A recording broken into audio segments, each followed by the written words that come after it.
Okay, അപ്പം നമ്മുടെ 19ാമത്തെ ചാപ്റ്ററിന്റെ പേര് ചൂസിങ് എ കരിയർ അല്ലെങ്കിൽ തൊഴിൽ തിരഞ്ഞെടുക്കലാണ്. ഓക്കെ, ചൂസിങ് എ കരിയർ അല്ലെങ്കിൽ തൊഴിൽ തിരഞ്ഞെടുക്കൽ. ഓക്കെ, അപ്പോൾ തൊഴിൽ എന്ന് വെച്ചാൽ എന്താന്ന് നമുക്ക് പറയാം അല്ലേ. അതായത് ഒരാൾ ഒരു സാമ്പത്തിക പ്രവർത്തനത്തിൽ എപ്പോഴും ഏർപ്പെടുന്നെങ്കിൽ അതിനെ അയാളുടെ തൊഴിൽ എന്ന് പറയും. നമ്മൾ പഠിച്ചതാണത്. അപ്പോൾ ഇവിടെ നമ്മൾ ഫസ്റ്റ് തന്നെ പഠിക്കാൻ പോകുന്നത് കൂലിവേല എന്ന് വെച്ചാൽ എന്താണെന്നാണ്. എന്താണ് കൂലിവേല?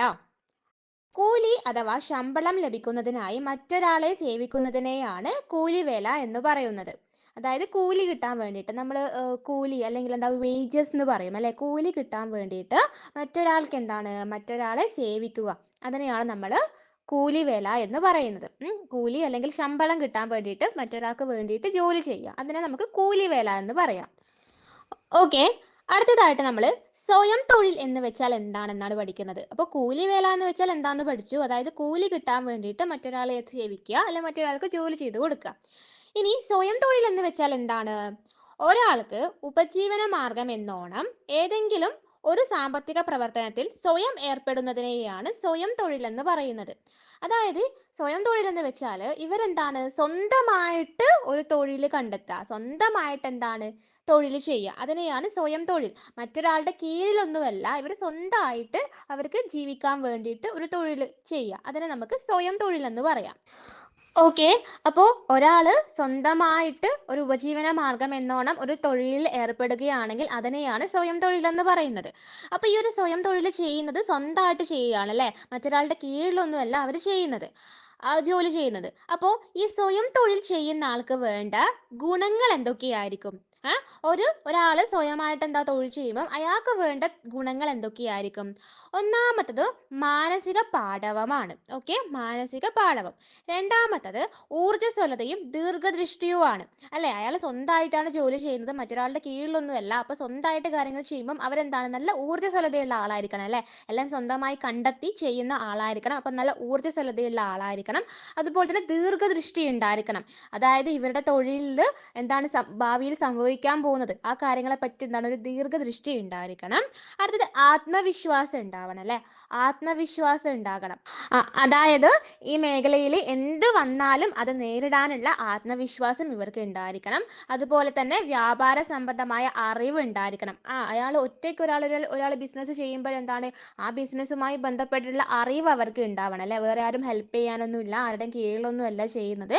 അപ്പോൾ ഇവർക്ക് നല്ല വ്യാപാര സംബന്ധമായ അറിവ് ഉണ്ടായിരിക്കണം. പിന്നെ കുറച്ച് അക്കൗണ്ടിങ് പരിജ്ഞാനം ഉണ്ടാവണം അല്ലെ.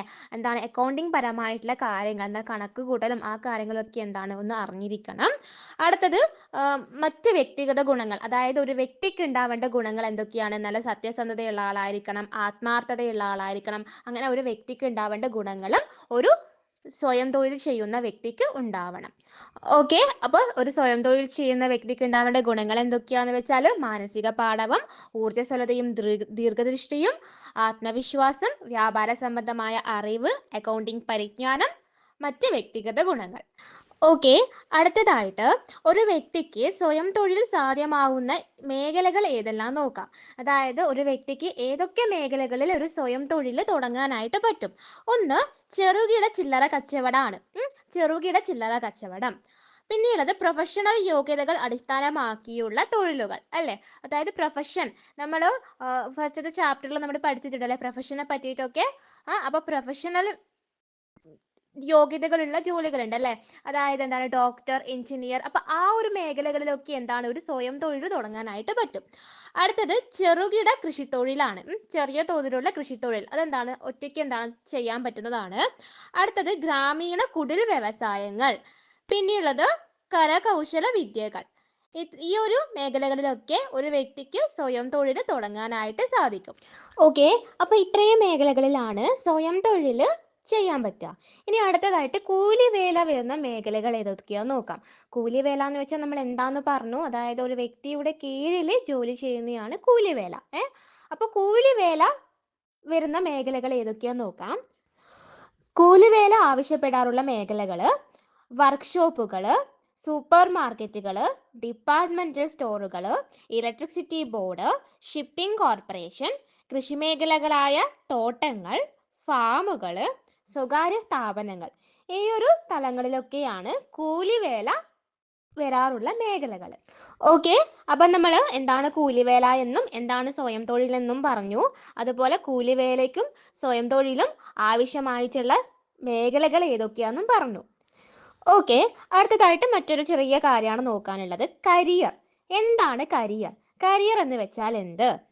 ഒരാളുടെ ജോലി കാലയളവിൽ അയാൾക്ക് കൈവരിക്കാവുന്ന വിവിധ പദവികളെയാണ് കരിയർ എന്ന് പറയുന്നത്.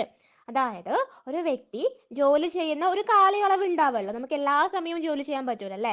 അതായത് ജോലി തുടങ്ങുന്നതും ജോലി അവസാനിക്കുന്നതുമായിട്ട് ഒരു സമയം ഉണ്ടാവുമല്ലോ നമ്മളൊക്കെ ജീവിതത്തിൽ.